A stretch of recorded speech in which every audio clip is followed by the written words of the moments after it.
Canada में रहता है, अपनी बचपन की दोस्त मीनू से बहुत प्यार करता है। उसके मम्मी पापा भारत में रहते हैं, तो वो भी भारत आया होता है। वो अपनी माँ देवकी और पापा रमेश के सामने अपनी शादी का प्रस्ताव रखता है। मुझे मीनू से शादी करनी है माँ। मुझे बचपन से ही मीनू ही पसंद है, बस और कोई नहीं। मैं आपसे पूछना चाहता हूँ, क्या आप लोगों को ये रिश्ता मंजूर है? हाँ बेटा, ये तो बहुत अच्छी खबर है। मीनू बहुत अच्छी लड़की है। वो हमारे घर की बहू बने, हमारे लिए बहुत खुशी की बात होगी। मैं अभी तुम्हारे पापा को बताकर आती हूँ। मोहक की माँ मोहक के पिता को बताती है, तो वो भी खुश होते हैं, क्योंकि वो भी मीनू को उसके बचपन से जानते हैं। शादी का प्रस्ताव अब मीनू के घर वालों के पास जाता है। जी, हम तो बच्चों की खुशी में खुश हैं।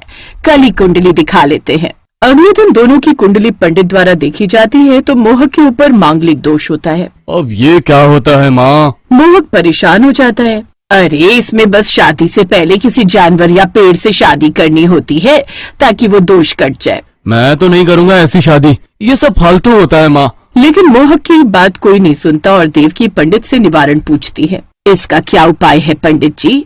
इसके दोष के हिसाब से इसकी शादी किसी पेड़ से करवाना ठीक रहेगा। जैसा आप बोले पंडित जी।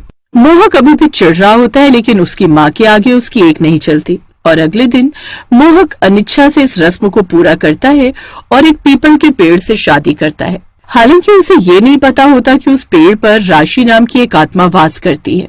चलो बेटा, पेड़ के साथ फेरे लो। मोहक पेड़ के साथ शादी कर लेता है। उसके बाद राशि नाम की चुड़ैल उसके पीछे पड़ जाती है, क्योंकि उसको लगता है कि मोहक ने उससे शादी की है। बस माँ, ये सब खत्म हुआ, तो क्या अब हम शादी की तैयारियां कर सकते हैं? बस चलो, अभी तुम अपने रूम में जाओ, मैं तुम्हें बता दूंगी। मोहक जैसे ही अपने रूम में जाता है और रूम का दरवाजा बंद करता है, तभी उसके सामने राशि प्रकट होती है। मोहक उसे देखकर बहुत डर जाता है, लेकिन राशि देखने में भयानक नहीं होती है, बल्कि एक सुंदर लाल जोड़ा पहने लड़की होती है। फिर भी मोहक उससे डरते डरते पूछता है, तुम कौन हो? रूम में कैसे चली आई? मैं तुम्हारी पत्नी हूँ, जिससे अभी अभी तुमने शादी की है। मोहक को समझ नहीं आता कि वो क्या कह रही है। ये तुम क्या कह रही हो? मुझे नहीं पता, लेकिन तुम अभी निकलो मेरे घर से। मैंने पेड़ से शादी की है, तुमसे नहीं। मोहक उसे धक्का देने लगता है, तभी राशि बोलती है, पेड़ से कौन शादी करता है? शादी लड़की से करते हैं, और वहाँ एक ही लड़की थी, वो थी मैं। तुमने मुझसे शादी की है। मोहक चुप हो गया। ऐसा उसने बचपन में सुना तो था कि चुड़ैल पीपल के पेड़ पर रहती है, लेकिन देख आज पहली बार रहा था। तो क्या तुम अब मेरे साथ ही रहोगी? हाँ, क्योंकि मैं तुम्हारी पत्नी हूँ। लेकिन मैं तो मीनू से प्यार करता हूँ, तुमसे नहीं। तो फिर तुमने मुझसे शादी क्यों की? मैंने तुमसे शादी नहीं की है। कहाँ है मेरी सौतन? राशि बोलते बोलते दरवाजे से पार हो जाती है। मोहक भी उसके पीछे जाता है। रुको, तुम ऐसा कुछ नहीं करोगी जिससे मीनू को कुछ भी हो। लेकिन राशि नहीं रुकती। उड़ते उड़ते उसको एक बगीचे में एक सुंदर सी लड़की घूमती नजर आती है। क्या यही है मीनू? नहीं, मीनू तो नहीं है, वो यहाँ नहीं रहती। राशि मोहक की बातों पर विश्वास नहीं करती और जोर से चिल्लाती है, मीनू! मीनू अपना नाम सुन घूम जाती है। राशि उड़ते हुए उसके पास जाती है और उसको घूरते हुए बोलती है, तो तू है मेरी सौतन, क्यों पड़ी है मेरे पति के पीछे? मीनू पहले तो बहुत चौंक जाती है। कौन हो आप? और मैं आपकी सौतन कैसे? ज्यादा भोली मत बन। राशि मीनू को चारों तरफ गोल गोल घूमकर देखने लगती है। ऐसा क्या है इसमें जो तूने मुझे इसके लिए धोखा दिया? मैंने आपको कोई धोखा नहीं दिया है। ये सब क्या चल रहा है मोहक? ये कौन है? मुझे भी नहीं पता। थोड़ी देर बाद एकदम से चुप्पी छा जाती है। परेशान होकर मीनू बोलती है, मुझे नहीं पता था ये सब 2025 में भी हो सकता है। कौन सा साल बताया तूने? 2025 और क्या? मोहक और मीनू उसको ऐसे देखकर उसके पास जाते हैं। क्या हुआ? क्या आपको नहीं पता था कि 2025 है? नहीं, मुझे तो लगा जैसे ये 1919 है, लेकिन मुझे मरे हुए इतने साल बीत गए और मुझे पता भी नहीं चला। आपको किसने मारा था? मैंने खुद। मीनू और मोहक एक दूसरे की तरफ आश्चर्य। तो आज आप यहाँ कैसे पहुँची? जिस पेड़ से तुमने शादी की थी मोहक, मैंने उसी पर लटक कर अपनी जान दे दी थी। लेकिन क्यों? आपने खुद को क्यों मारा? क्योंकि वो आया ही नहीं। उसने मुझे हमेशा के लिए छोड़ दिया, लेकिन मुझे लगा था मरने के बाद मैं इस दुख से आजाद हो जाऊंगी हमेशा हमेशा के लिए। आपकी कोई ख्वाहिश अधूरी रह गई है ना? राशि उसकी तरफ उदास नजरों से घूमी। हाँ, शायद उससे एक बार और न मिल पाने का सपना, लेकिन उसने मुझे धोखा दिया। मैं अकेली थी, एकदम से सब कुछ अतीत में चलने लगता है, जहाँ राशि जवान चित्रकार होती है।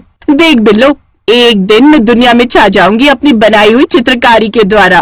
तू अच्छी चित्रकार है, लेकिन तेरी चित्रकारी को जो मशहूर करता है वो जवान नेता उसका।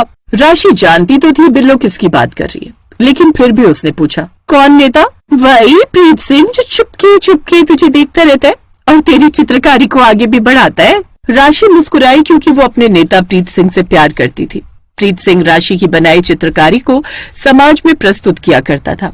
राशि और रूपलाल का प्रेम धीरे धीरे गहराता चला गया। लोगों को भी प्रीत सिंह और राशि की जोड़ी अच्छी लगती थी। प्रीत, तू मुझसे शादी कब करेगा? अरे तुझे ब्याह करने के लिए ही तो इतनी मेहनत कर रहा हूँ मेरी राशि। दोनों आपस में बहुत खुश थे, लेकिन जब राशि के भाई को उनके प्रेम संबंध का पता चलता है तो वो नाराज हो जाता है। प्रीत सिंह उसे विश्वास दिलाता है, अगर तू ये सब अपने समय काटने के लिए कर रहा है तो ठहर जा। मैं सच्चे दिल से आपकी बहन को प्यार करता हूँ और ब्याह भी उसी से करना चाहता हूँ। राशि के भाई को भी विश्वास हो जाता है कि प्रीत उसकी बहन को पसंद करता है और उसी से शादी करेगा। मेरा एक मोर्चा है अमृतसर में, मैं वहाँ भी राशि की चित्रकारी लेकर जाऊंगा। प्रीत सच में मोर्चे में उतर जाता है और अमृतसर में उसकी चित्रकारी बेचता है, जिससे जो पैसे मिलते हैं वो राशि के भाई को पैसे और एक पत्र भेजता है, जिसमें वो बैसाखी के दिन लौटकर शादी करने का वादा करता है। राशि और उसका भाई अब बैसाखी का इंतजार करने लगते हैं। तभी एक दिन रामदास उनके यहाँ राशि के लिए रिश्ता ले आता है।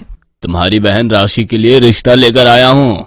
लड़का बहुत कमाता है, बहुत खुश रहेगी राशि। नहीं, मेरी बहन की तो शादी तय हो गई है। अच्छा, मुबारक हो, लेकिन किसके साथ? प्रीत सिंह जो नेता है उसके साथ। अच्छा, लेकिन कब करेगा? इसी बैसाखी के दिन आकर। तब तो अच्छा है, इंतजार करो। लेकिन मैंने तो सुना है वो बस बातें करके गायब हो जाता है, बाकी राशि की किस्मत है। इतना बोलकर रामदास वहाँ से चला तो जाता है, लेकिन गांव में सबको बता देता है राशि और प्रीत के बारे में। अब उन दोनों के अलावा गांव वालों को भी बैसाखी का इंतजार होता है। सबका इंतजार खत्म होता है, बैसाखी का दिन आता है। क्यों भाई, आया क्या प्रीत सिंह? नहीं, बस आता ही होगा। हालांकि बैसाखी के दिन प्रीत सिंह नहीं लौटता। राशि जो उस समय गर्भवती होती है, ये सोचकर कि प्रीत सिंह ने उसे धोखा दिया है, दुख और निराशा में आत्महत्या कर लेती है। तो ये थी मेरी कहानी, और अब तुम मेरे पति हो। मैं आपका पति नहीं हूँ। तो आपने कभी प्रीत से मिलने की कोशिश नहीं की? धोखेबाजों से क्या ही मिलना। आपको कैसे पता है वो धोखेबाज थे? वो वापस नहीं आया, मैं इंतजार करती रह गई। मीनू, ये साल जो था उसमें बैसाखी के दिन कुछ हुआ था ना? हाँ, जलियांवाला बाग हत्याकांड। कहीं वहीं तो प्रीत सिंह भी नहीं थे। ये सब क्या बोल रहे हो तुम दोनों? मुझे कुछ भी समझ में नहीं आ रहा है। हमें अमृतसर चलना चाहिए। हाँ, तुम ठीक कह रही हो। अब वो जगह ही हमें बता सकती है कि क्या हुआ था। तीनों बस पकड़कर अमृतसर के लिए निकल जाते हैं। मोहक और मीनू राशि की आत्मा को उसकी अधूरी प्रेम कहानी पूरी करने में मदद करते हैं। वो चाहते हैं कि राशि को सच का पता हो। हम कहाँ जा रहे हैं? तुम दोनों मुझे कुछ बता क्यों नहीं रहे हो? मैं तुम लोगों का पीछा इतनी आसानी से नहीं छोड़ने वाली हूँ। मोहक और मीनू राशि की बात अनसुनी कर देते हैं और वो शशि को जलियांवाला बाग ले जाते हैं। ये कौन सी जगह है? आप अंदर तो चलो एक बार। राशि जैसे ही अंदर कदम रखती है, सामने प्रीत सिंह खड़ा होता है। राशि हैरान हो जाती है, लेकिन अब उसको सब समझ आ जाता है कि प्रीत जलियांवाला बाग हत्याकांड में मारा गया था। तुम दोनों बच्चों का बहुत धन्यवाद। राशि की आत्मा प्रीत सिंह की आत्मा से मिलती है। दोनों आत्माएं एक दूसरे से मिलकर मुक्त हो जाती हैं। इस अनुभव से मोहक और मीनू को अपने रिश्ते की गहराई का एहसास होता है और वे अपने प्रेम को और मजबूती से स्वीकार करते हैं।